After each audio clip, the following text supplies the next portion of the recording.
Pour commencer, nous partons à Madagascar, la 4e plus grande île du monde, une île sur laquelle vivent des dizaines d'espèces que l'on ne trouve nulle part ailleurs. Parmi celles-ci, les plus fascinantes sont certainement la 60aine d'espèces de lémuriens, de lointains cousins des singes au comportement étonnant que les scientifiques cherchent à sauver de la disparition. Comme tous les matins, à 5 heures, Erika Moret part en forêt. Nous sommes au sud de Madagascar où cette biologiste anglaise étudie les lémuriens dans la réserve de Berenti.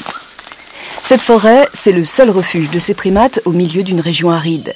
Mais elle n'est plus qu'un maigre vestige de la forêt originelle qui couvrait autrefois toute la région. Aujourd'hui, elle a perdu les 3/4 de sa superficie. 800 lémuriens vivent encore ici. Erika suit de près un groupe de 8 katas, des lémuriens à queue rayée. Ils viennent de passer la nuit au sommet d'un tamarinier. À cette heure-ci, ils se réveillent. Maintenant, ils restent un peu dans l'arbre tous ensemble et après, ils commencent à faire le sunning.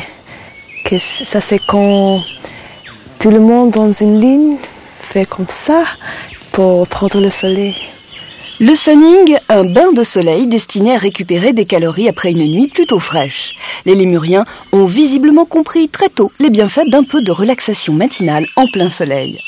L'autre grande activité de ces animaux peu farouches, c'est le marquage du territoire. Il se fait principalement par l'odeur, à l'aide de glandes disposées sous la queue ou encore à l'aide de leurs bras. Il y a beaucoup de cicatrices sur l'arbre et quand un mâle passe par ici, il vient directement à cet arbre. Alors il fait comme ça avant et après avec les bras pour indiquer peut-être que c'est le territoire de cette groupe qui habite ici. Alors je vais mettre ça. C'est le ruban pour indiquer que c'est l'arbre important. Erika va pouvoir compléter sa carte, une véritable radioscopie du comportement des lémuriens. Alors, ça c'est le territoire de 2 groupes ici. Et ça, c'est pour indiquer les confrontations, les combats, l'agression. Et c'est possible de voir qu'il y a une correspondance entre les confrontations, comme ça ici, et les arbres importants pour manger et pour dormir aussi. Les toutes premières observations de lémuriens ont commencé dans cette forêt en 1963. Depuis, les primatologues s'y succèdent, comme Anne, une consoeur d'Erika. Son but, décrypter les besoins vitaux de cet animal menacé par la déforestation massive de l'île. En déterminant ce qu'ils mangent et où ils mangent, nous pouvons calculer la surface minimum de forêt et la quantité d'arbres dont a besoin ce groupe de lémuriens. Car ici, une réserve c'est comme une île dont la surface rétrécirait chaque jour et on a besoin de savoir quelle est la superficie minimum nécessaire à leur survie.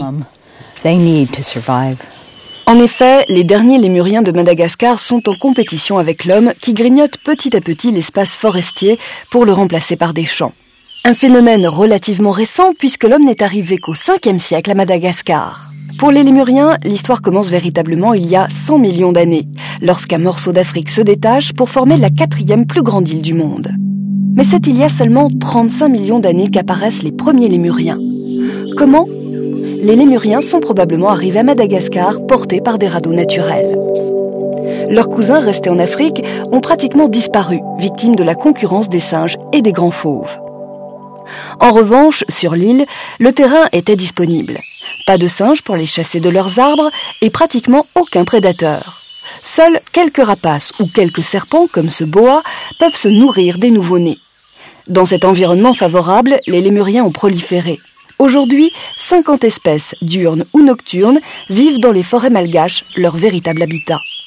Et ils ont colonisé tous les étages de la forêt, du sol où ils se déplacent avec plus ou moins de bonheur, à la cime des arbres où ce sont de vrais acrobates. Exemple, ces sifaka qui peuvent réaliser des sauts de 7 mètres. D'autres espèces, généralement nocturnes, se sont adaptées au climat très sec du sud de l'île. À moins d'1 kilomètre de la rivière et de la forêt humide, une toute autre végétation s'est installée. Cette région a été baptisée le pays des épines. On comprend ici pourquoi.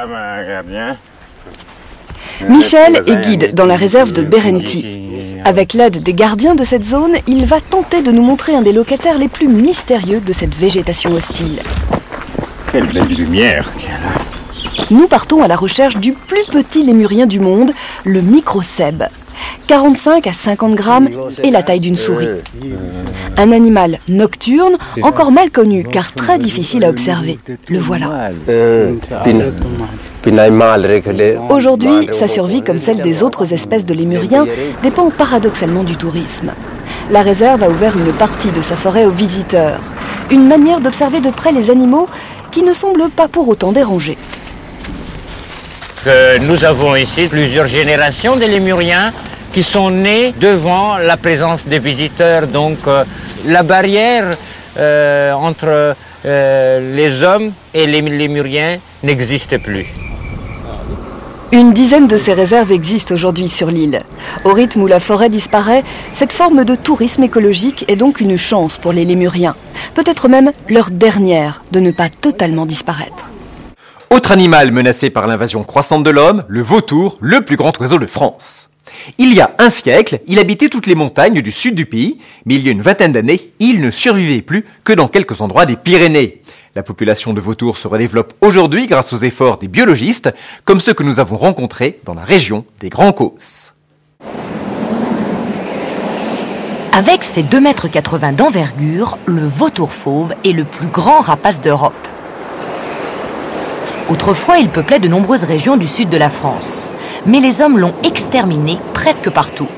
Ainsi, il disparut du sud du Massif central il y a une quarantaine d'années. Les années 80 ont vu revenir cette espèce grâce à un programme de réintroduction mené dans les gorges du Tarn. Aujourd'hui, ils sont plus de 250 à voler de nouveau dans le ciel des Causses.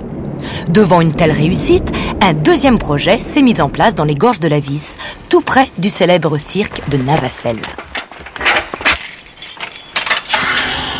Les vautours sont tout d'abord placés en volière d'acclimatation. Ce sont des jeunes provenant de centres de soins et de zoos français et espagnols. Les scientifiques leur apportent à manger et observent leur comportement afin de déterminer les vautours susceptibles d'être relâchés.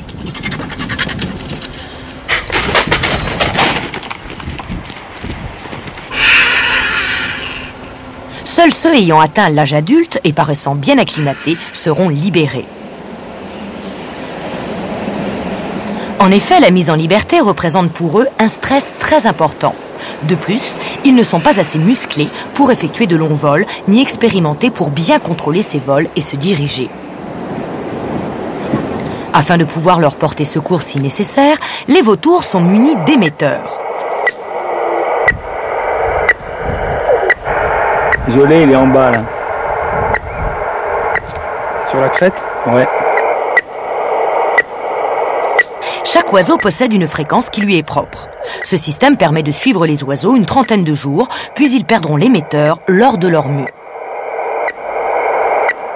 Grâce aux émetteurs, on a pu repérer et récupérer un oiseau qui s'était égaré en bord de mer, qui a été ensuite relâché et qui est devenu, quelque temps plus tard, le mâle du premier couple reproducteur des gorges de la Vis.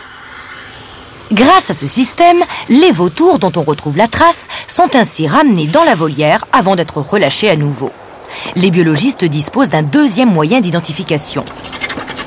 Chaque oiseau est bagué avant d'être relâché.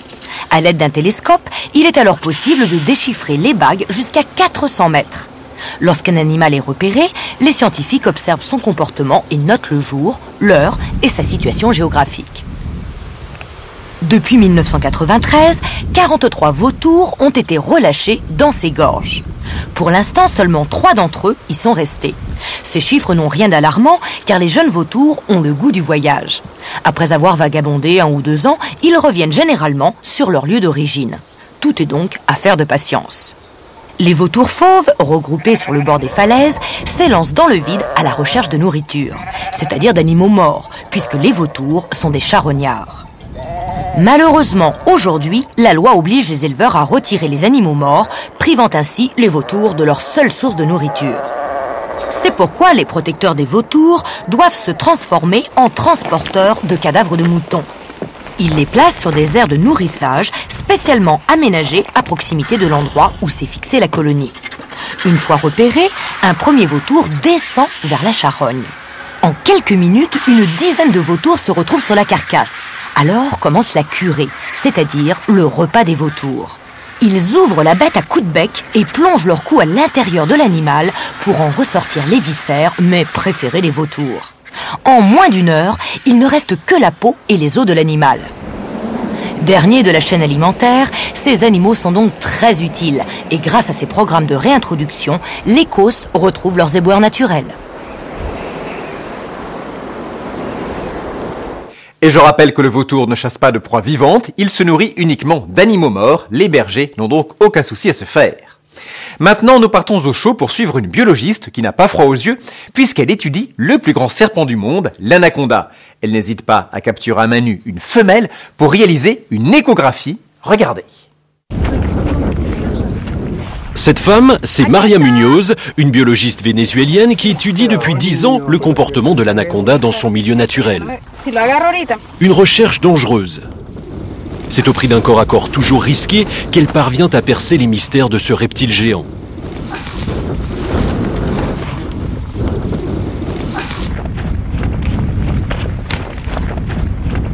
On le relâche, c'est un mâle. Nous sommes au Venezuela, dans la région des Llanos. C'est ici que vit l'anaconda, le plus grand serpent du monde, un animal qui peut atteindre les 10 mètres de long. C'est aussi le plus grand prédateur de cette savane. Il est capable d'avaler des babas, des crocodiles de 2 mètres de long, ou même des capybaras, les plus gros rongeurs de la planète. Il chasse ses proies dans l'eau ou près des lagunes, et sa technique est simple, c'est celle des serpents constricteurs. Un animal comme celui-ci s'enroule autour de sa proie, l'étouffe et l'asphyxie. Bien sûr qu'il me fait peur, mais en principe je ne travaille pas seul. Je suis avec d'autres biologistes qui peuvent m'aider en cas d'urgence. Lorsque Maria Muñoz s'aventure dans ces eaux infestées de caïmans et de piranhas, le danger est partout. Regardez cette bête au corps noirâtre, c'est une raie venimeuse. Aujourd'hui, la biologiste cherche une femelle en gestation. Elle a fait à ce sujet une découverte étonnante. Pendant les 3 premiers mois de la grossesse, les femelles anacondas s'exposent au soleil. Cela augmente la température de leur corps et favorise le développement des embryons.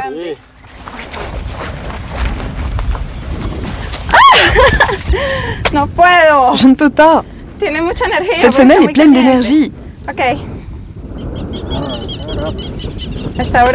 Elle est très excitée. Ah, elle est même déchaînée. Ça faisait longtemps que je n'avais pas attrapé un anaconda aussi grand. Ok, mets-lui les chaussettes sur la tête pour bien lui fermer la gueule. Maria Muñoz a 40 ans et jusqu'ici elle a eu de la chance. Aucune trace de morsure, ni sur ses jambes, ni sur ses mains. Il faut dire que pour capturer ce géant, elle a une technique bien rodée.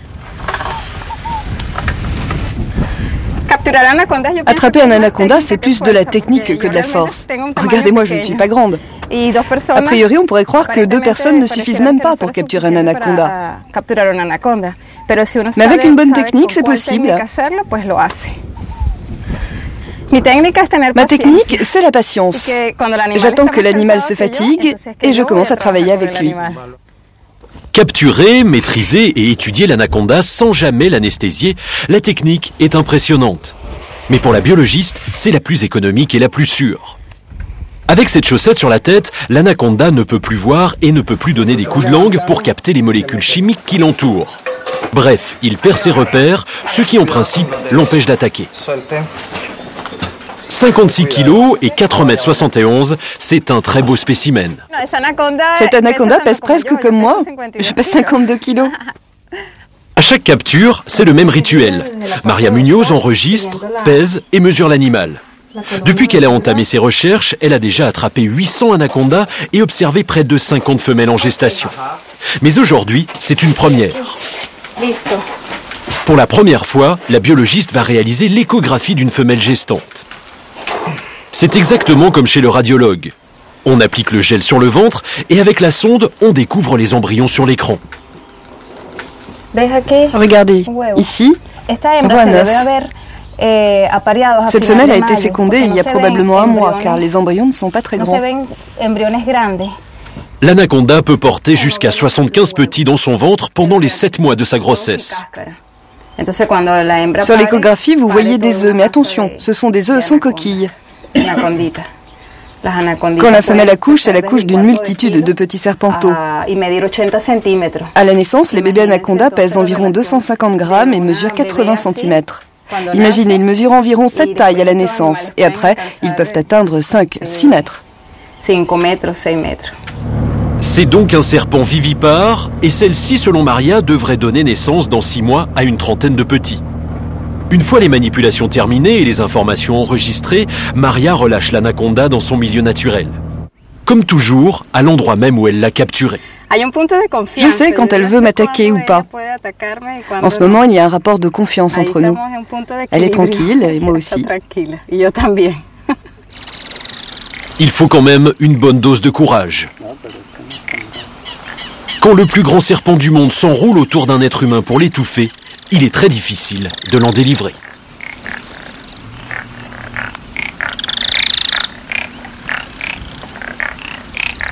L'anaconda est le plus grand prédateur de cette région. Comme vous l'avez entendu, il est capable d'avaler un capybara entier. Mais savez-vous ce qu'est un capybara ? Relativement méconnu, cet animal est le plus gros des rongeurs, un ordre qui comprend 1702 espèces réparties sur tous les continents. Il possède des dimensions impressionnantes. Imaginez un rat qui pèserait 60 kilos. Découvrez cet animal hors du commun. 7 heures du matin, le rodéo vient tout juste de commencer. Objectif de la journée, capturer un capybara, le plus gros rongeur de la planète. Nous sommes au cœur du Venezuela, dans l'un des plus grands ranchs de la région, 16 000 têtes de bétail sur 54 000 hectares, 5 fois la surface de Paris. Ce sont les llaneros, de véritables cow-boys des tropiques, qui gardent les troupeaux. Les llanos, les plaines en français, c'est un peu le Far West ou encore la Pampa du Venezuela. Ces immenses plaines de savane et de marécages occupent le tiers du pays. Elles abritent l'une des faunes les plus incroyables d'Amérique latine. Du singe hurleur au crocodile, en passant par le plus grand serpent du monde, l'anaconda. Autre particularité des llanos, ce rongeur géant, le capybara. Dans ce ranch, on en compte plus de 22 000. Les capybaras vivent en groupe, un groupe dirigé par un mâle dominant. Celui-ci se distingue par cette bosse noire au-dessus du nez. C'est une glande qui sécrète une substance pour marquer le territoire. Seul le mâle dominant s'accouple avec les femelles du groupe et il le fait toujours dans l'eau. La saison des amours, c'est 2 fois par an, au début de la saison des pluies et au début de la saison sèche. 5 mois plus tard, les femelles donnent naissance à 5 ou 6 petits, des petits qu'elles allaitent debout. L'assaut qui voltige, hurlements, galopades effrénées derrière les animaux en fuite, capturer les capybaras n'est pas un exercice facile. Car si le capybara est avant tout un excellent nageur, il peut aussi courir très vite. Une fois l'animal capturé, c'est Diego Giraldo, un biologiste vénézuélien qui entre en scène. C'est un mâle ou une femelle? Elle est enceinte? Son rôle, évaluer l'état de santé du rongeur. Première opération, la plus délicate, le plaquer à terre. En principe, l'animal est inoffensif. En pratique, un coup de patte ou de dent peut se révéler très dangereux. Par là, lève-la.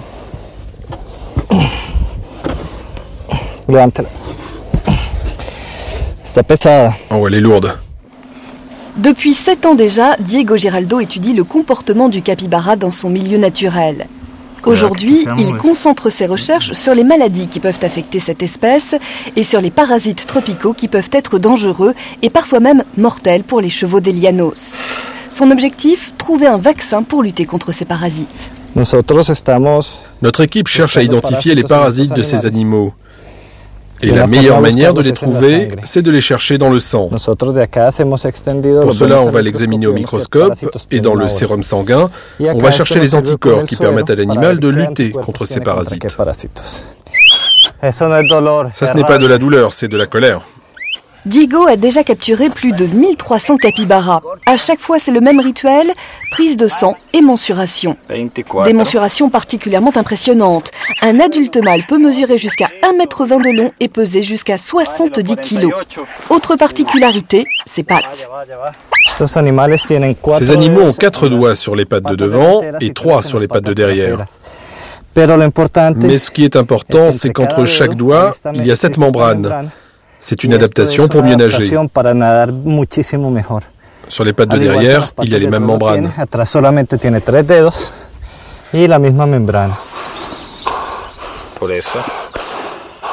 Dernière caractéristique de ce rongeur, strictement herbivore, ses incisives, les plus grandes de la famille des rongeurs. Elles sont vraiment très grandes, leur point d'insertion commence ici. Vous voyez, elles sont immenses et elles poussent durant toute la vie de l'animal. Nous sommes au musée de Maracay. On y trouve une collection de tous les crânes de rongeurs du Venezuela. Le biologiste Eduardo González nous présente le plus petit, un rat des champs. Et voici le crâne de son cousin. À côté du rat des champs, le capybara est un véritable dinosaure. Dernière particularité étonnante de l'animal, la taille de ses molaires. Le capybara n'en a que 2 sur chaque mâchoire, mais chacune fait 4 cm de long. Cette autre particularité permet au capybara de mâcher avec une grande efficacité. La mâchoire peut s'articuler aussi bien de haut en bas que de l'intérieur vers l'extérieur. Les autres animaux ne peuvent pas faire ça. Comme tous les rongeurs d'Afrique du Sud, les capybaras viennent d'Afrique. Il y a 50 millions d'années, l'Amérique du Sud et l'Afrique n'étaient séparées que par un bras de mer large d'une centaine de kilomètres. Les rongeurs ont dû dériver d'un continent à l'autre sur des radeaux naturels. Ils ont trouvé dans les Llanos un environnement très favorable, avec peu de mammifères et donc peu de prédateurs. Aujourd'hui, et en dépit de l'apparition de l'homme, les capybaras y prospèrent toujours, pour une raison culinaire. Le Venezuela est en effet le seul pays de la région à consommer la viande de ce rongeur, qui est même le plat traditionnel lors des fêtes de Pâques. C'est pourquoi, ici, l'espèce est préservée. Dans les autres pays d'Amérique du Sud, elle a pratiquement disparu. Encore un animal dont la survie reste précaire, mais certaines espèces n'ont même pas cette chance. On n'en trouve plus que des spécimens dans des zoos. Et même si les enclos sont de plus en plus grands, les animaux restent toujours des prisonniers. Que faire pour qu'ils ne perdent pas trop les sensations, les réflexes de leur vie sauvage ? On sait aujourd'hui qu'il ne suffit pas seulement d'améliorer le confort de leurs enclos, mais aussi qu'il faut les stimuler intellectuellement. Démonstration dans le plus grand zoo des États-Unis. Des pandas venus de Chine, des flamants roses de Floride, des girafes. Nous sommes au zoo de San Diego, en Californie. Le plus grand zoo d'Amérique du Nord. 800 espèces d'animaux y vivent dans un jardin tropical de 50 hectares, 4 fois la taille du zoo de Vincennes. Des animaux qui sont pour la plupart l'objet de nouveaux programmes d'éveil.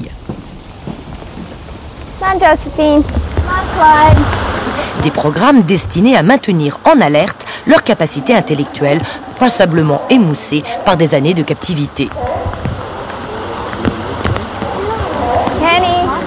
Exemple, ces orang-outans de Bornéo. Dans tous les zoos du monde, on leur envoie à heure fixe des fruits.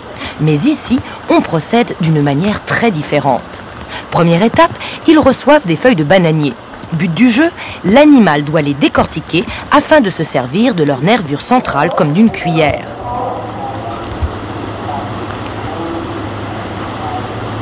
Leur nourriture est en effet dissimulée au fond de tuyaux déposés dans cette fosse termitière.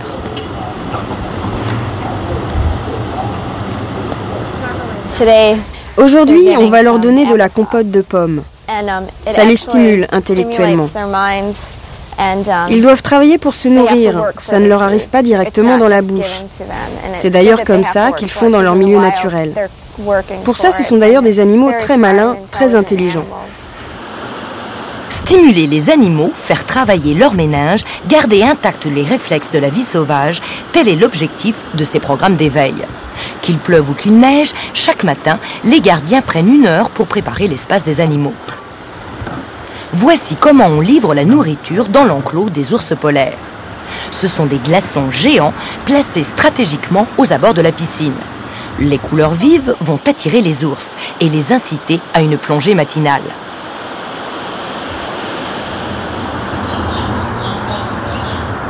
La nourriture des ours est emprisonnée à l'intérieur de ces glaçons. Comme dans l'Arctique, les animaux vont devoir creuser la gangue de glace pour accéder à la nourriture. Pour le plus grand bonheur des visiteurs qui peuvent observer les ours en plein travail.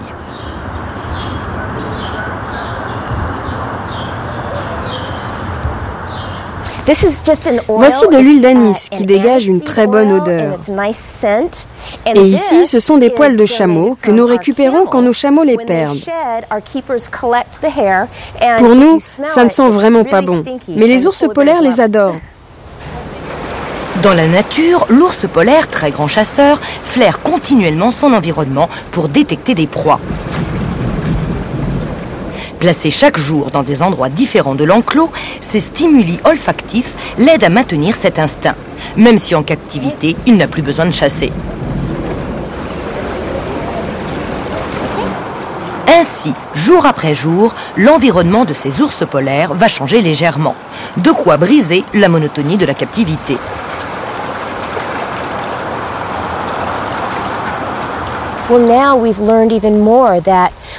Nous apprenons chaque jour un peu plus.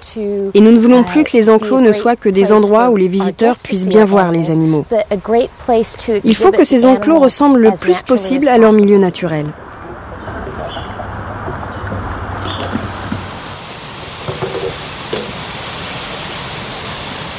Ces programmes d'éveil commencent à être appliqués en France aux zoos de Vincennes. Ils ont d'ailleurs un avantage pour les gestionnaires des zoos. Ils augmentent la longévité des animaux en captivité.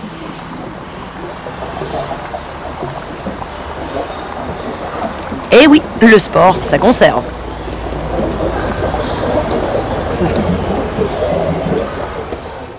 Et ce phénomène où l'on voit un ours faire les 100 pas dans sa cage porte un nom, on appelle ça la stéréotypie. Qu'est-ce qui nous sépare du singe? Une toute petite partie de notre patrimoine génétique. Voilà pourquoi les singes nous ressemblent beaucoup physiquement.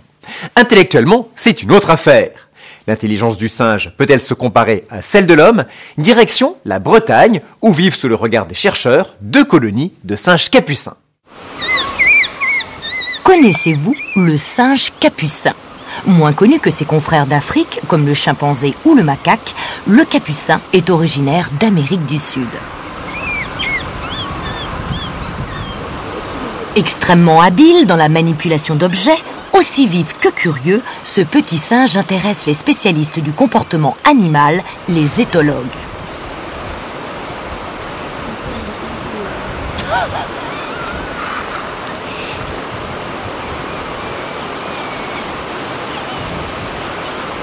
Nous sommes au parc zoologique de Brand-Ferré, près de Nantes.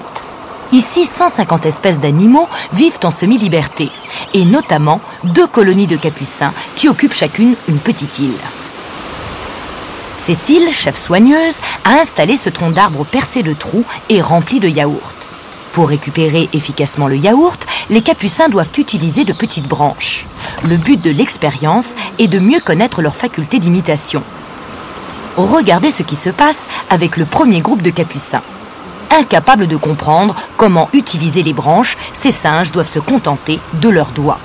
Un geste que l'on retrouve lorsqu'ils creusent une orange. En effet, il est rare que les capucins comprennent spontanément comment se servir d'un nouvel outil. Il leur faudra de nombreux essais avant qu'ils n'arrivent à se servir des branches. Tout va beaucoup plus vite avec le deuxième groupe de capucins. Ceux-ci se servent immédiatement du bâton. L'explication de cette différence est simple. Ce groupe a vécu longtemps en contact avec des hommes.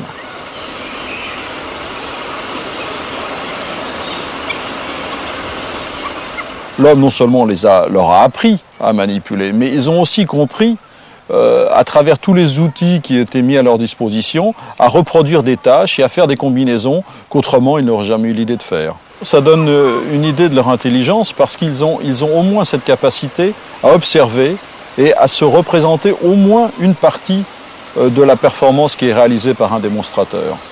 Les chercheurs sont allés plus loin. Leur but est de voir si le capucin peut apprendre des tâches nouvelles en adaptant des gestes qu'il a vu faire par des hommes. La finalité est en effet de former ces singes pour qu'ils viennent en aide à des tétraplégiques, des personnes paralysées des 4 membres.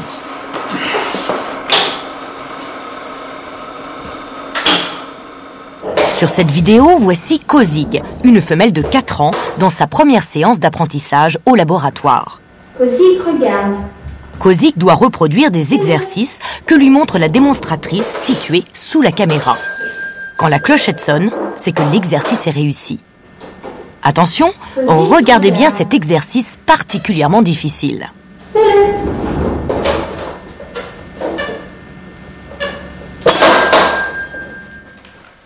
Alors là, Kozig a été particulièrement attentive à la démonstration et elle a réalisé une action qui est une action extrêmement intéressante parce qu'elle concerne la manipulation d'un objet vis-à-vis de son propre corps.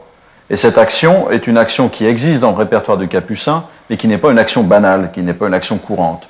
Donc là, on peut vraiment affirmer qu'à travers l'observation d'une action démontrée, le capucin a copié l'action comme elle l'avait été démontrée. Mais ça ne marche pas à tous les coups, ce qui ne remet pas en cause l'intelligence de l'animal.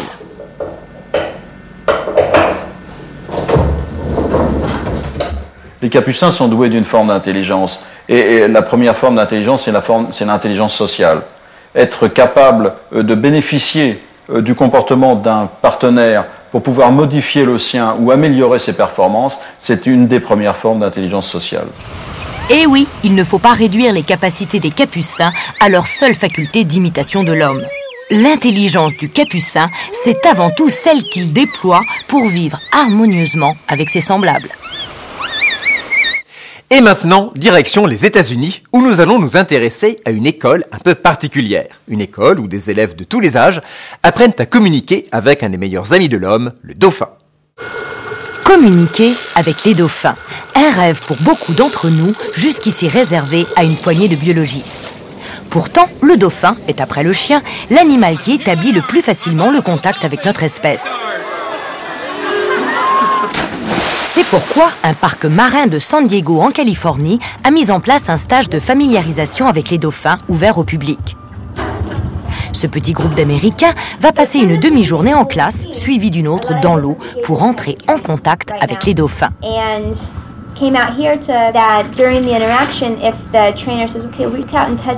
Le but est non seulement d'apprendre à communiquer avec ces animaux marins, mais aussi de sensibiliser les participants à la biologie et au comportement des dauphins. Par exemple, on leur explique le principe de l'écholocation, ce sonar interne qui permet aux dauphins de localiser des obstacles comme les bateaux. Dans certaines embouchures de rivières, l'eau est presque opaque à cause des sédiments en suspension. Les dauphins ne peuvent compter que sur le système de sonar pour s'orienter. Ensuite, les travaux pratiques. On passe au vestiaire pour enfiler des combinaisons de plongée. Même s'ils ne pourront pas vraiment nager avec les dauphins, la loi californienne l'interdit, les participants vont pouvoir les approcher de très près. Et tout d'abord, une sensation vraiment nouvelle, caresser la peau lisse de l'animal qui visiblement apprécie beaucoup ses marques d'intérêt. Il s'agit en effet de dauphins dressés, très habitués à la présence de l'homme. Il faut toujours rappeler que les dauphins supportent mal la captivité et que leur capture est aujourd'hui interdite dans beaucoup de pays. Et voici la technique de base du conditionnement par l'homme de ce dauphin. Des poissons comme récompense de sa collaboration. Les exercices peuvent commencer.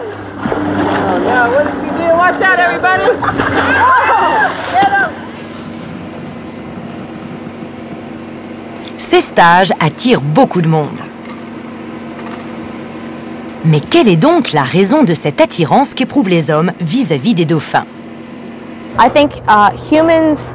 pense que les hommes se voient, se reconnaissent dans les dauphins. Nous considérons qu'ils sont doués d'une intelligence pas très éloignée de la nôtre. Nous pensons aussi qu'ils utilisent un langage complexe. Ils passent beaucoup de temps à jouer et ils ont même un embryon de vie sociale. Alors je pense que les humains observent tout cela et qu'ils y voient un animal très beau vivant dans la mer qui est un endroit mystérieux. Et donc ils imaginent une sorte de lien, une complicité entre eux et le dauphin. Je crois que c'est cela qui attire la majorité d'entre nous. Reste une question. Au-delà des apparences, les dauphins, eux, sont-ils vraiment attirés par les hommes? Cela restera longtemps une inconnue.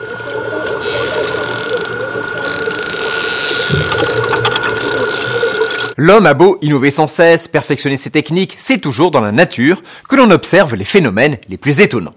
Prenez par exemple un petit reptile, le gecko. Cet animal possède au bout des pattes un adhésif plus puissant que n'importe quel supercolle. Et l'on commence tout juste à comprendre le secret de cet adhésif ultra puissant. Regardez. Pour les scientifiques, ce reptile est une énigme. Ses pattes sont douées d'un pouvoir étonnant qui lui permettent de s'accrocher à n'importe quelle surface. Nous sommes à l'université Lewis & Clark dans l'Oregon, au nord-ouest des États-Unis. C'est ici que ce professeur de biologie étudie depuis plusieurs années ce petit reptile, le gecko. Grâce à lui, il espère mettre au point une invention qui devrait révolutionner la robotique. Au royaume des animaux, le gecko est considéré comme le champion toute catégorie de l'escalade. Cette plaque est faite de mica, un matériau plus lisse que le verre. Et pourtant, posé dessus, le gecko n'a aucun mal à s'y maintenir et même à s'y déplacer.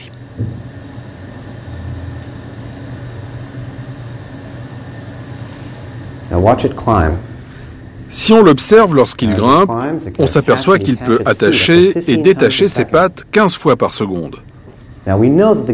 Comment fait-il? Nous savons maintenant qu'il ne sécrète pas de liquide collant et qu'il n'a pas de ventouse. Alors, comment adhère-t-il si bien? Quel est son secret? Cette question se pose aux chercheurs depuis près d'un siècle. Mais aujourd'hui, les experts sont plus ou moins d'accord sur le fait que ces pattes incroyablement collantes le sont grâce à des forces électrodynamiques. Cette caméra est capable de prendre 500 images par seconde. Elle permet d'observer au ralenti les mouvements des pattes. On constate que les phalanges du gecko se décrochent toujours dans le même sens. C'est ce qui a mis le professeur O'Toole sur la voie du secret du gecko. Grâce à ce microscope à balayage électronique, on peut voir de très près sous les pattes de l'animal. Elles sont couvertes de 2 millions de cils, 2 fois plus épais qu'un cheveu humain. Mais regardez, à l'extrémité de chaque cil apparaît une petite touffe de minuscules filaments terminés par des spatules. C'est au bout de ces spatules que s'exerce l'effet d'adhésion. Un effet si puissant qu'il permet au gecko de marcher la tête à l'envers sans tomber.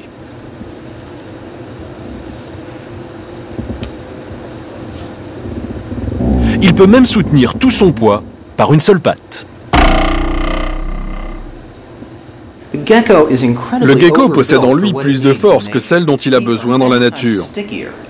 Ses pattes, notamment, sont beaucoup plus fortes que ce qu'il lui faut pour soutenir son poids. Il peut ainsi soutenir une bobine de fil qui pèse 3 fois son propre poids.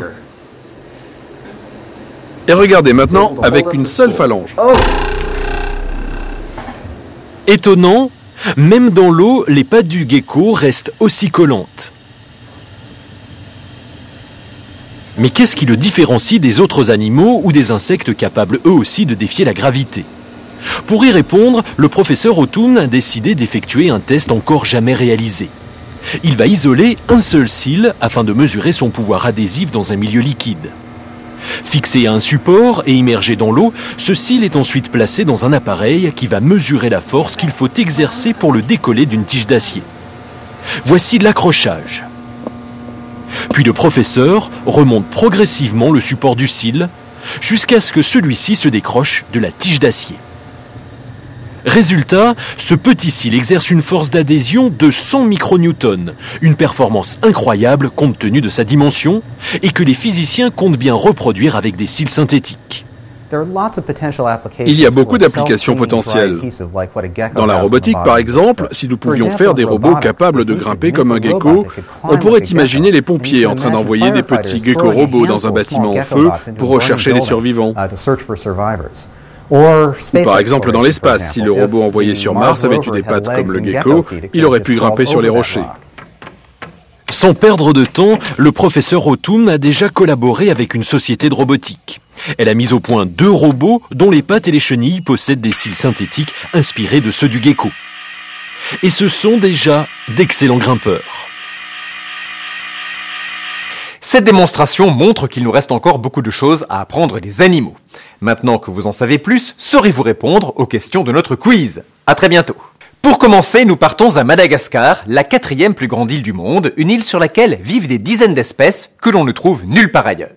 Parmi celles-ci, les plus fascinantes sont certainement la 60aine d'espèces de lémuriens, de lointains cousins des singes au comportement étonnant que les scientifiques cherchent à sauver de la disparition. Comme tous les matins, à 5 heures, Erika Moret part en forêt. Nous sommes au sud de Madagascar où cette biologiste anglaise étudie les lémuriens dans la réserve de Berenti. Cette forêt, c'est le seul refuge de ces primates au milieu d'une région aride. Mais elle n'est plus qu'un maigre vestige de la forêt originelle qui couvrait autrefois toute la région. Aujourd'hui, elle a perdu les 3/4 de sa superficie. 800 lémuriens vivent encore ici. Erika suit de près un groupe de 8 katas, des lémuriens à queue rayée. Ils viennent de passer la nuit au sommet d'un tamarinier. À cette heure-ci, ils se réveillent. Maintenant, ils restent un peu dans l'arbre tous ensemble et après, ils commencent à faire le sunning. Ça, c'est quand tout le monde dans une ligne fait comme ça pour prendre le soleil. Le sunning, un bain de soleil destiné à récupérer des calories après une nuit plutôt fraîche. Les lémuriens ont visiblement compris très tôt les bienfaits d'un peu de relaxation matinale en plein soleil. L'autre grande activité de ces animaux peu farouches, c'est le marquage du territoire. Il se fait principalement par l'odeur, à l'aide de glandes disposées sous la queue ou encore à l'aide de leurs bras. Il y a beaucoup de cicatrices sur l'arbre et quand un mâle passe par ici, il vient directement à cet arbre. Alors il fait comme ça avant et après avec les bras pour indiquer peut-être que c'est le territoire de cette groupe qui habite ici. Alors je vais mettre ça. C'est le ruban pour indiquer que c'est l'arbre important. Erika va pouvoir compléter sa carte, une véritable radioscopie du comportement des lémuriens. Alors, ça c'est le territoire de 2 groupes ici. Et ça, c'est pour indiquer les confrontations, les combats, l'agression. Et c'est possible de voir qu'il y a une correspondance entre les confrontations, comme ça ici, et les arbres importants pour manger et pour dormir aussi. Les toutes premières observations de lémuriens ont commencé dans cette forêt en 1963. Depuis, les primatologues s'y succèdent, comme Anne, une consoeur d'Erika. Son but, décrypter les besoins vitaux de cet animal menacé par la déforestation massive de l'île. En déterminant ce qu'ils mangent et où ils mangent, nous pouvons calculer la surface minimum de forêt et la quantité d'arbres dont a besoin ce groupe de lémuriens. Car ici, une réserve, c'est comme une île dont la surface rétrécirait chaque jour. Et on a besoin de savoir quelle est la superficie minimum nécessaire à leur survie. En effet, les derniers lémuriens de Madagascar sont en compétition avec l'homme qui grignote petit à petit l'espace forestier pour le remplacer par des champs. Un phénomène relativement récent puisque l'homme n'est arrivé qu'au 5e siècle à Madagascar. Pour les lémuriens, l'histoire commence véritablement il y a 100 millions d'années, lorsqu'un morceau d'Afrique se détache pour former la 4e plus grande île du monde. Mais c'est il y a seulement 35 millions d'années qu'apparaissent les premiers lémuriens. Comment ? Les lémuriens sont probablement arrivés à Madagascar portés par des radeaux naturels. Leurs cousins restés en Afrique ont pratiquement disparu, victimes de la concurrence des singes et des grands fauves. En revanche, sur l'île, le terrain était disponible. Pas de singes pour les chasser de leurs arbres et pratiquement aucun prédateur. Seuls quelques rapaces ou quelques serpents, comme ce boa, peuvent se nourrir des nouveau-nés. Dans cet environnement favorable, les lémuriens ont proliféré. Aujourd'hui, 50 espèces, diurnes ou nocturnes, vivent dans les forêts malgaches, leur véritable habitat. Et ils ont colonisé tous les étages de la forêt, du sol où ils se déplacent avec plus ou moins de bonheur, à la cime des arbres où ce sont de vrais acrobates. Exemple, ces sifaka qui peuvent réaliser des sauts de 7 mètres. D'autres espèces, généralement nocturnes, se sont adaptées au climat très sec du sud de l'île. À moins d'1 kilomètre de la rivière et de la forêt humide, une toute autre végétation s'est installée. Cette région a été baptisée le pays des épines. On comprend ici pourquoi. Michel est guide dans la réserve de Berenti. Avec l'aide des gardiens de cette zone, il va tenter de nous montrer un des locataires les plus mystérieux de cette végétation hostile. Quelle belle lumière! Nous partons à la recherche du plus petit lémurien du monde, le microcèbe. 45 à 50 grammes et la taille d'une souris. Un animal nocturne, encore mal connu car très difficile à observer. Le voilà. Aujourd'hui, sa survie, comme celle des autres espèces de lémuriens, dépend paradoxalement du tourisme. La réserve a ouvert une partie de sa forêt aux visiteurs.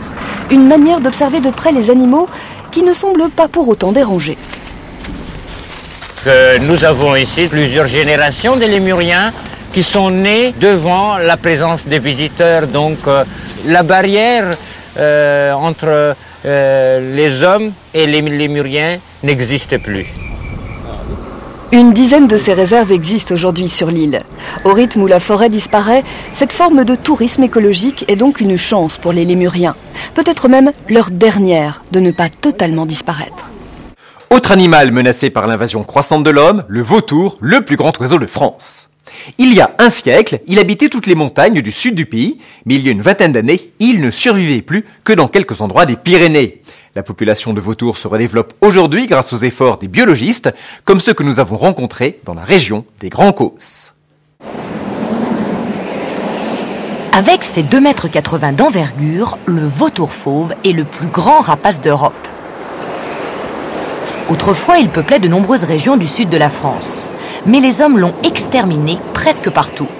Ainsi, il disparut du sud du Massif central il y a une quarantaine d'années. Les années 80 ont vu revenir cette espèce grâce à un programme de réintroduction mené dans les gorges du Tarn. Aujourd'hui, ils sont plus de 250 à voler de nouveau dans le ciel des Causses. Devant une telle réussite, un deuxième projet s'est mis en place dans les gorges de la Vis, tout près du célèbre cirque de Navacelles. Les vautours sont tout d'abord placés en volière d'acclimatation. Ce sont des jeunes provenant de centres de soins et de zoos français et espagnols. Les scientifiques leur apportent à manger et observent leur comportement afin de déterminer les vautours susceptibles d'être relâchés.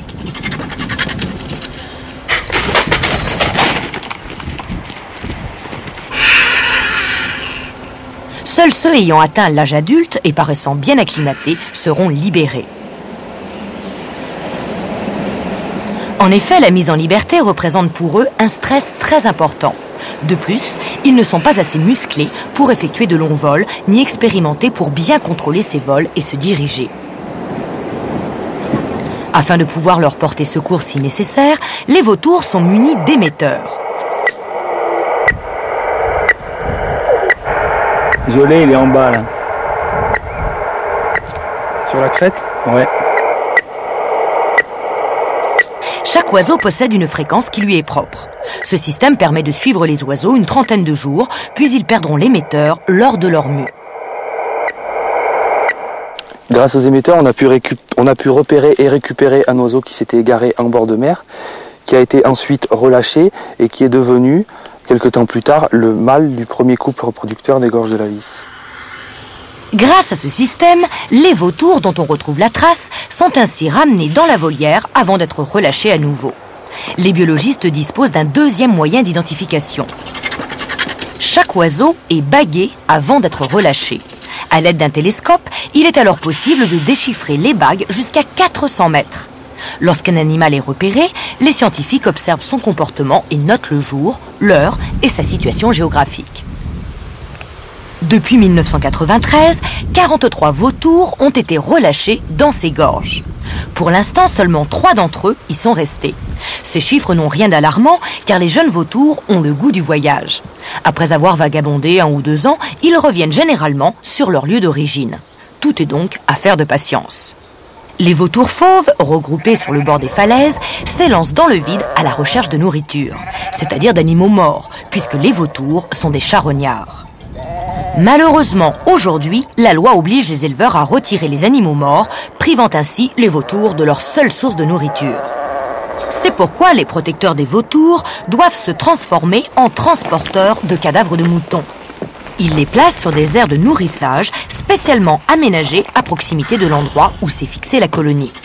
Une fois repéré, un premier vautour descend vers la charogne. En quelques minutes, une dizaine de vautours se retrouvent sur la carcasse. Alors commence la curée, c'est-à-dire le repas des vautours. Ils ouvrent la bête à coups de bec et plongent leur cou à l'intérieur de l'animal pour en ressortir les viscères, mais préférés des vautours. En moins d'1 heure, il ne reste que la peau et les os de l'animal. Derniers de la chaîne alimentaire, ces animaux sont donc très utiles et grâce à ces programmes de réintroduction, les causses retrouvent leurs éboueurs naturels. Et je rappelle que le vautour ne chasse pas de proie vivante, il se nourrit uniquement d'animaux morts. Les bergers n'ont donc aucun souci à se faire. Maintenant, nous partons au chaud pour suivre une biologiste qui n'a pas froid aux yeux, puisqu'elle étudie le plus grand serpent du monde, l'anaconda. Elle n'hésite pas à capturer à main nue une femelle pour réaliser une échographie. Regardez. Cette femme, c'est Maria Muñoz, une biologiste vénézuélienne qui étudie depuis 10 ans le comportement de l'anaconda dans son milieu naturel. Une recherche dangereuse. C'est au prix d'un corps à corps toujours risqué qu'elle parvient à percer les mystères de ce reptile géant.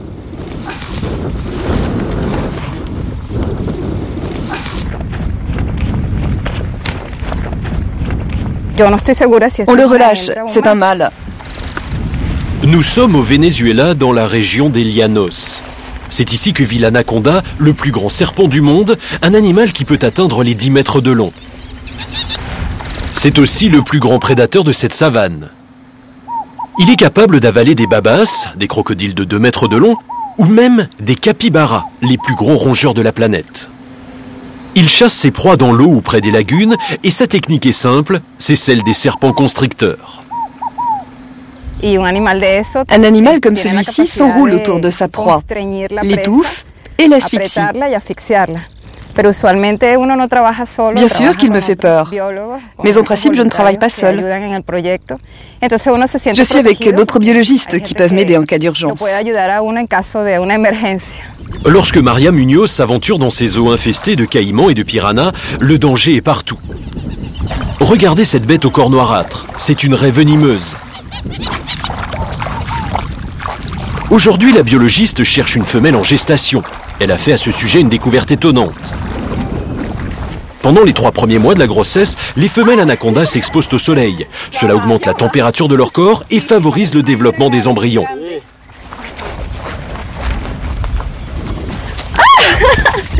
Je ne peux pas. Cette femelle est pleine d'énergie. Elle est très excitée. Ah, elle est même déchaînée. Ça faisait longtemps que j'avais pas attrapé un anaconda aussi grand.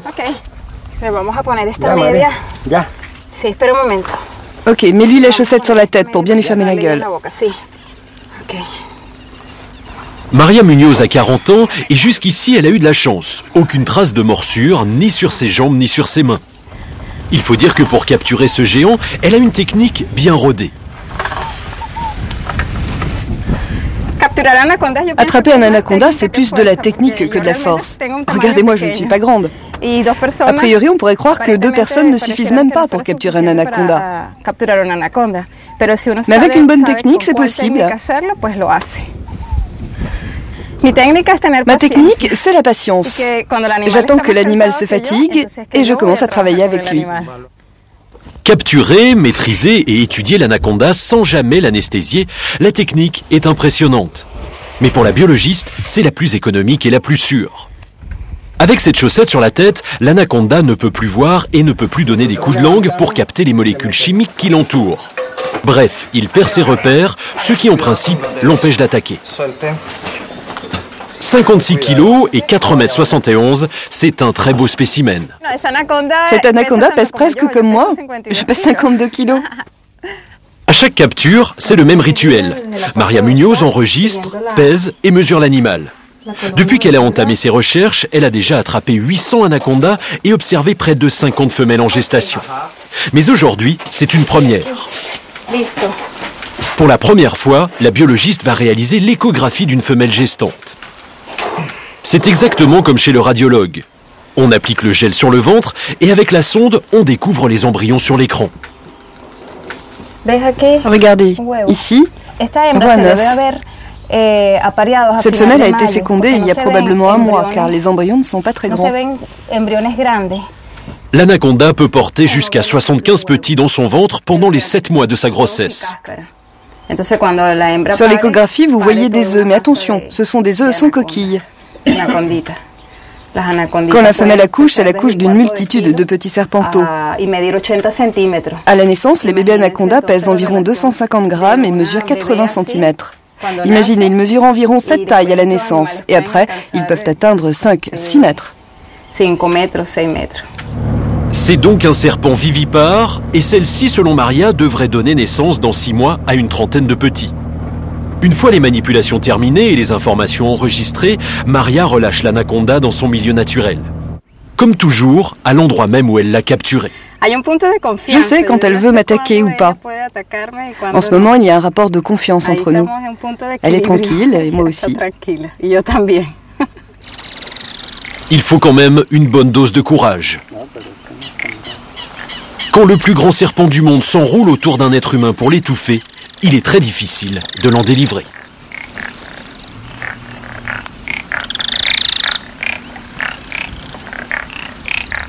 L'anaconda est le plus grand prédateur de cette région. Comme vous l'avez entendu, il est capable d'avaler un capybara entier. Mais savez-vous ce qu'est un capybara ? Relativement méconnu, cet animal est le plus gros des rongeurs, un ordre qui comprend 1702 espèces réparties sur tous les continents.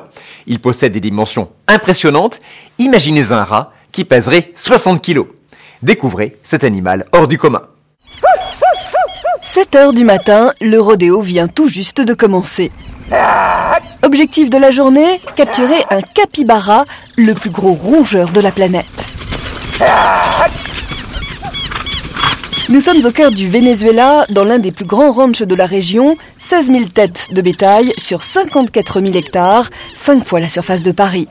Ce sont les llaneros, de véritables cow-boys des tropiques, qui gardent les troupeaux. Les llanos, les plaines en français, c'est un peu le Far West ou encore la Pampa du Venezuela. Ces immenses plaines de savane et de marécages occupent le tiers du pays. Elles abritent l'une des faunes les plus incroyables d'Amérique latine, du singe hurleur au crocodile, en passant par le plus grand serpent du monde, l'anaconda. Autre particularité des llanos, ce rongeur géant, le capybara. Dans ce ranch, on en compte plus de 22 000.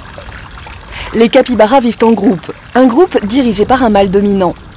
Celui-ci se distingue par cette bosse noire au-dessus du nez. C'est une glande qui sécrète une substance pour marquer le territoire. Seul le mâle dominant s'accouple avec les femelles du groupe et il le fait toujours dans l'eau. La saison des amours, c'est 2 fois par an, au début de la saison des pluies et au début de la saison sèche. 5 mois plus tard, les femelles donnent naissance à 5 ou 6 petits, des petits qu'elles allaitent debout. L'assaut qui voltige, hurlements, galopades effrénées derrière les animaux en fuite, capturer les capybaras n'est pas un exercice facile. Car si le capybara est avant tout un excellent nageur, il peut aussi courir très vite. Une fois l'animal capturé, c'est Diego Giraldo, un biologiste vénézuélien qui entre en scène. C'est un mâle ou une femelle? Elle est enceinte? Son rôle, évaluer l'état de santé du rongeur. Première opération, la plus délicate, le plaquer à terre. En principe, l'animal est inoffensif. En pratique, un coup de patte ou de dent peut se révéler très dangereux. Par là, lève-la.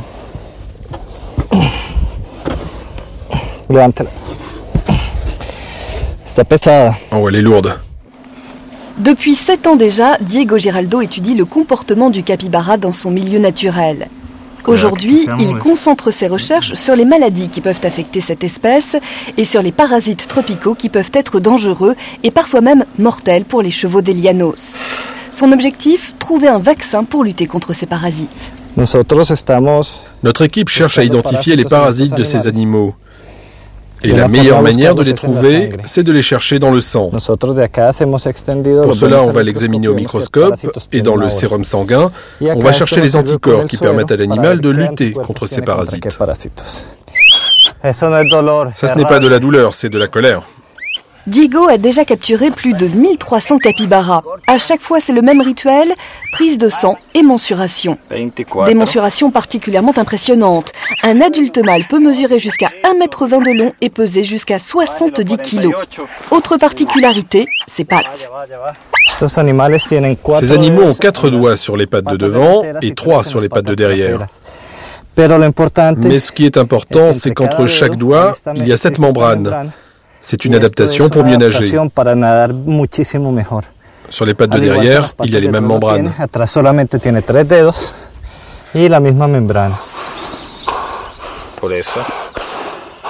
Dernière caractéristique de ce rongeur, strictement herbivore, ses incisives, les plus grandes de la famille des rongeurs. Elles sont vraiment très grandes, leur point d'insertion commence ici. Vous voyez, elles sont immenses et elles poussent durant toute la vie de l'animal.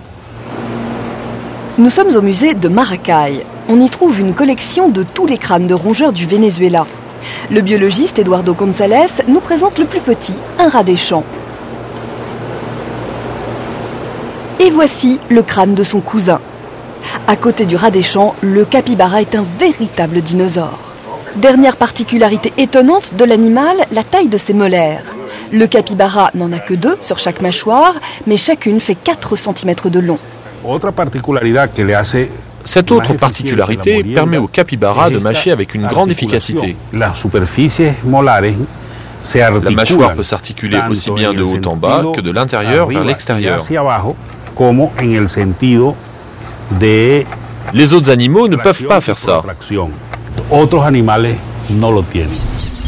Comme tous les rongeurs d'Afrique du Sud, les capybaras viennent d'Afrique. Il y a 50 millions d'années, l'Amérique du Sud et l'Afrique n'étaient séparées que par un bras de mer large d'une centaine de kilomètres. Les rongeurs ont dû dériver d'un continent à l'autre sur des radeaux naturels. Ils ont trouvé dans les llanos un environnement très favorable, avec peu de mammifères et donc peu de prédateurs.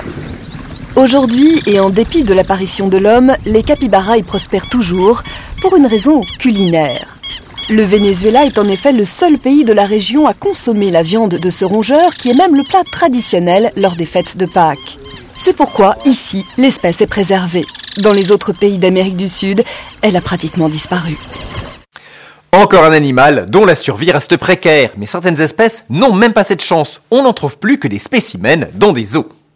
Et même si les enclos sont de plus en plus grands, les animaux restent toujours des prisonniers. Que faire pour qu'ils ne perdent pas trop les sensations, les réflexes de leur vie sauvage ? On sait aujourd'hui qu'il ne suffit pas seulement d'améliorer le confort de leurs enclos, mais aussi qu'il faut les stimuler intellectuellement. Démonstration dans le plus grand zoo des États-Unis. Des pandas venus de Chine, des flamants roses de Floride, des girafes. Nous sommes au zoo de San Diego, en Californie. Le plus grand zoo d'Amérique du Nord. 800 espèces d'animaux y vivent dans un jardin tropical de 50 hectares, 4 fois la taille du zoo de Vincennes. Des animaux qui sont pour la plupart l'objet de nouveaux programmes d'éveil.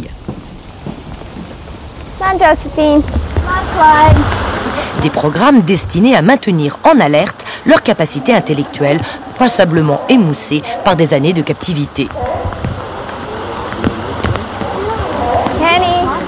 Exemple, ces orang-outans de Bornéo. Dans tous les zoos du monde, on leur envoie à heure fixe des fruits. Mais ici, on procède d'une manière très différente. Première étape, ils reçoivent des feuilles de bananier. But du jeu, l'animal doit les décortiquer afin de se servir de leur nervure centrale comme d'une cuillère.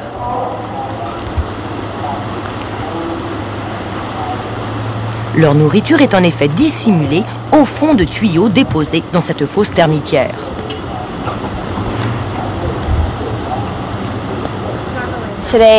Aujourd'hui, on va leur donner de la compote de pommes. Ça les stimule intellectuellement. Ils doivent travailler pour se nourrir, ça ne leur arrive pas directement dans la bouche. C'est d'ailleurs comme ça qu'ils font dans leur milieu naturel. Pour ça, ce sont d'ailleurs des animaux très malins, très intelligents.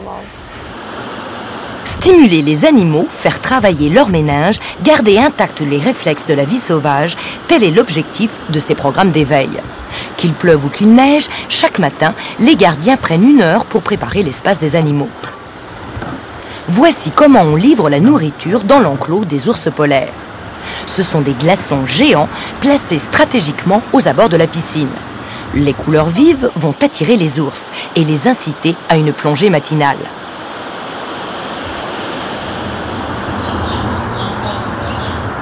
La nourriture des ours est emprisonnée à l'intérieur de ces glaçons. Comme dans l'Arctique, les animaux vont devoir creuser la gangue de glace pour accéder à la nourriture. Pour le plus grand bonheur des visiteurs qui peuvent observer les ours en plein travail.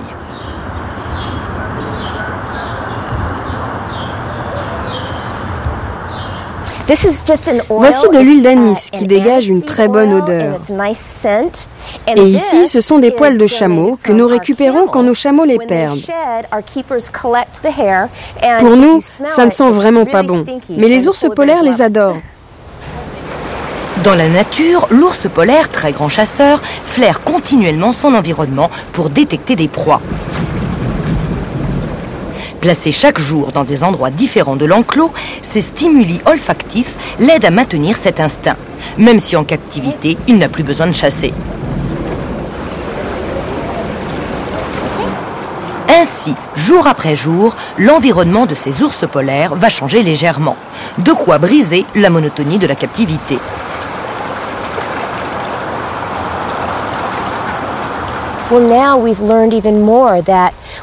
Nous apprenons chaque jour un peu plus.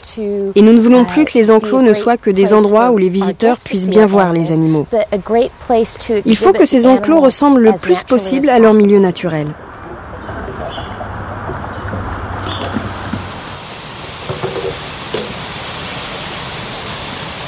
Ces programmes d'éveil commencent à être appliqués en France aux eaux de Vincennes. Ils ont d'ailleurs un avantage pour les gestionnaires des eaux. Ils augmentent la longévité des animaux en captivité.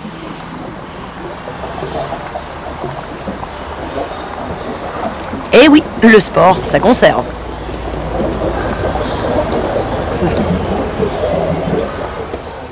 Et ce phénomène où l'on voit un ours faire les 100 pas dans sa cage porte un nom, on appelle ça la stéréotypie.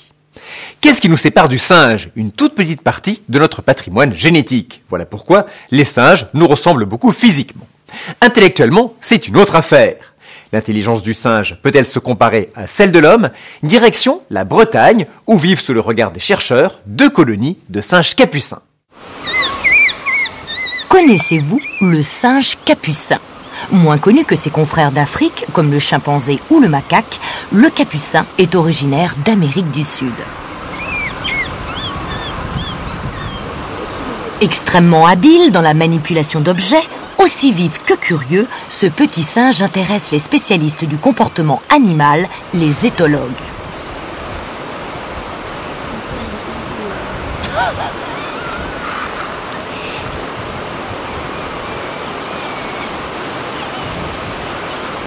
Nous sommes au parc zoologique de Branferré, près de Nantes. Ici, 150 espèces d'animaux vivent en semi-liberté, et notamment 2 colonies de capucins qui occupent chacune une petite île. Cécile, chef soigneuse, a installé ce tronc d'arbre percé de trous et rempli de yaourt. Pour récupérer efficacement le yaourt, les capucins doivent utiliser de petites branches. Le but de l'expérience est de mieux connaître leurs facultés d'imitation. Regardez ce qui se passe avec le premier groupe de capucins. Incapables de comprendre comment utiliser les branches, ces singes doivent se contenter de leurs doigts. Un geste que l'on retrouve lorsqu'ils creusent une orange. En effet, il est rare que les capucins comprennent spontanément comment se servir d'un nouvel outil. Il leur faudra de nombreux essais avant qu'ils n'arrivent à se servir des branches. Tout va beaucoup plus vite avec le deuxième groupe de capucins. Ceux-ci se servent immédiatement du bâton. L'explication de cette différence est simple. Ce groupe a vécu longtemps en contact avec des hommes.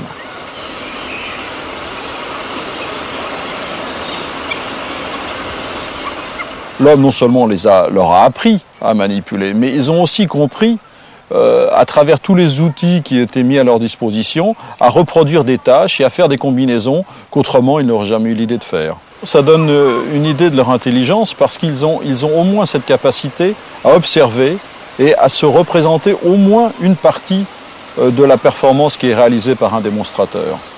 Les chercheurs sont allés plus loin. Leur but est de voir si le capucin peut apprendre des tâches nouvelles en adaptant des gestes qu'il a vu faire par des hommes. La finalité est en effet de former ces singes pour qu'ils viennent en aide à des tétraplégiques, des personnes paralysées des 4 membres.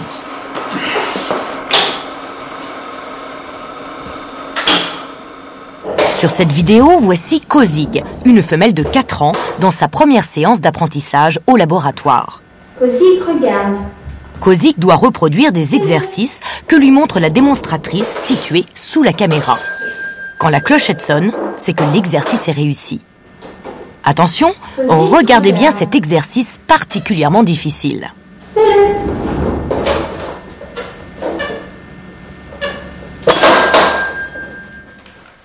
Alors là, Kozig a été particulièrement attentive à la démonstration et elle a réalisé une action qui est une action extrêmement intéressante parce qu'elle concerne la manipulation d'un objet vis-à-vis de son propre corps. Et cette action est une action qui existe dans le répertoire du capucin, mais qui n'est pas une action banale, qui n'est pas une action courante. Donc là, on peut vraiment affirmer qu'à travers l'observation d'une action démontrée, le capucin a copié l'action comme elle l'avait été démontrée. Mais ça ne marche pas à tous les coups, ce qui ne remet pas en cause l'intelligence de l'animal.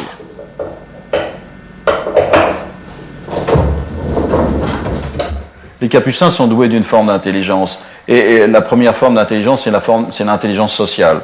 Être capable de bénéficier du comportement d'un partenaire pour pouvoir modifier le sien ou améliorer ses performances, c'est une des premières formes d'intelligence sociale.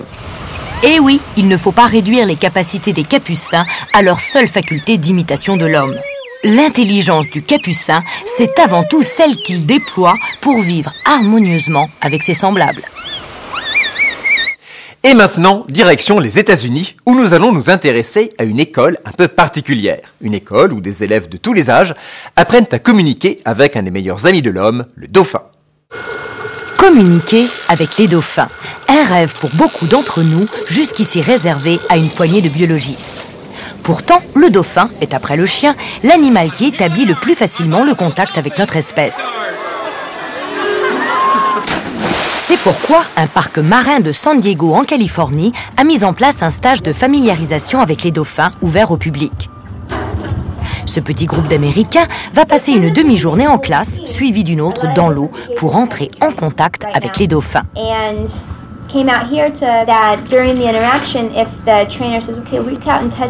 Le but est non seulement d'apprendre à communiquer avec ces animaux marins, mais aussi de sensibiliser les participants à la biologie et au comportement des dauphins. Par exemple, on leur explique le principe de l'écholocation, ce sonar interne qui permet aux dauphins de localiser des obstacles comme les bateaux. Dans certaines embouchures de rivières, l'eau est presque opaque, à cause des sédiments en suspension. Les dauphins ne peuvent compter que sur le système de sonar pour s'orienter. Ensuite, les travaux pratiques. On passe au vestiaire pour enfiler des combinaisons de plongée. Même s'ils ne pourront pas vraiment nager avec les dauphins, la loi californienne l'interdit, les participants vont pouvoir les approcher de très près. Et tout d'abord, une sensation vraiment nouvelle, caresser la peau lisse de l'animal qui visiblement apprécie beaucoup ses marques d'intérêt. Il s'agit en effet de dauphins dressés, très habitués à la présence de l'homme. Il faut toujours rappeler que les dauphins supportent mal la captivité et que leur capture est aujourd'hui interdite dans beaucoup de pays. Et voici la technique de base du conditionnement par l'homme de ce dauphin. Des poissons comme récompense de sa collaboration. Les exercices peuvent commencer.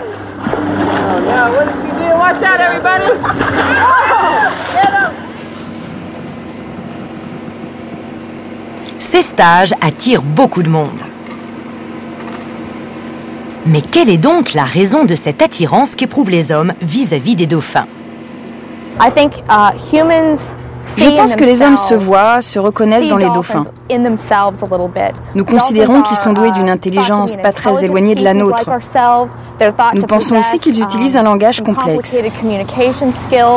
Ils passent beaucoup de temps à jouer. Ils ont même un embryon de vie sociale. Alors je pense que les humains observent tout cela et qu'ils y voient un animal très beau vivant dans la mer, qui est un endroit mystérieux. Et donc ils imaginent une sorte de lien, une complicité entre eux et le dauphin. Je crois que c'est cela qui attire la majorité d'entre nous. Reste une question. Au-delà des apparences, les dauphins, eux, sont-ils vraiment attirés par les hommes? Cela restera longtemps une inconnue.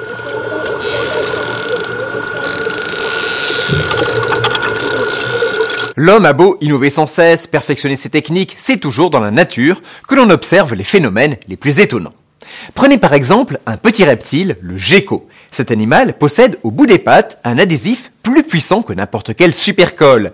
Et l'on commence tout juste à comprendre le secret de cet adhésif ultra puissant. Regardez. Pour les scientifiques, ce reptile est une énigme. Ses pattes sont douées d'un pouvoir étonnant qui lui permettent de s'accrocher à n'importe quelle surface. Nous sommes à l'université Lewis & Clark dans l'Oregon, au nord-ouest des États-Unis. C'est ici que ce professeur de biologie étudie depuis plusieurs années ce petit reptile, le gecko. Grâce à lui, il espère mettre au point une invention qui devrait révolutionner la robotique. Au royaume des animaux, le gecko est considéré comme le champion toute catégorie de l'escalade. Cette plaque est faite de mica, un matériau plus lisse que le verre. Et pourtant, posé dessus, le gecko n'a aucun mal à s'y maintenir et même à s'y déplacer.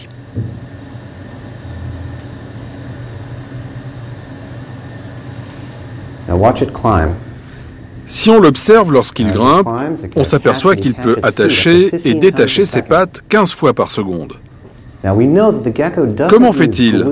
Nous savons maintenant qu'il ne sécrète pas de liquide collant et qu'il n'a pas de ventouse. Alors, comment adhère-t-il si bien? Quel est son secret? Cette question se pose aux chercheurs depuis près d'un siècle. Mais aujourd'hui, les experts sont plus ou moins d'accord sur le fait que ces pattes incroyablement collantes le sont grâce à des forces électrodynamiques. Cette caméra est capable de prendre 500 images par seconde. Elle permet d'observer au ralenti les mouvements des pattes. On constate que les phalanges du gecko se décrochent toujours dans le même sens. C'est ce qui a mis le professeur O'Toole sur la voie du secret du gecko. Grâce à ce microscope à balayage électronique, on peut voir de très près sous les pattes de l'animal. Elles sont couvertes de 2 millions de cils, 2 fois plus épais qu'un cheveu humain. Mais regardez, à l'extrémité de chaque cil apparaît une petite touffe de minuscules filaments terminés par des spatules. C'est au bout de ces spatules que s'exerce l'effet d'adhésion. Un effet si puissant qu'il permet au gecko de marcher la tête à l'envers sans tomber.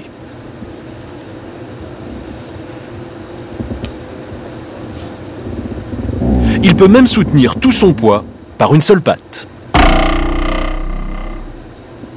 Le gecko possède en lui plus de force que celle dont il a besoin dans la nature.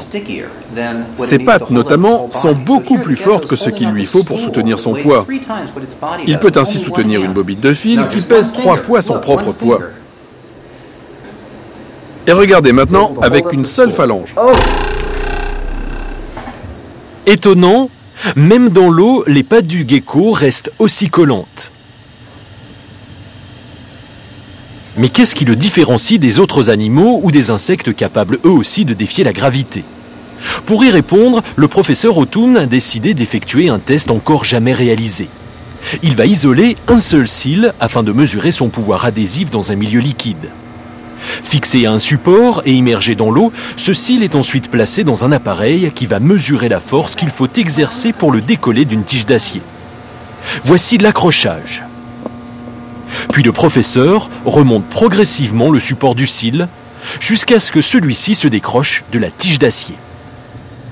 Résultat, ce petit cil exerce une force d'adhésion de 100 micronewtons, une performance incroyable compte tenu de sa dimension, et que les physiciens comptent bien reproduire avec des cils synthétiques.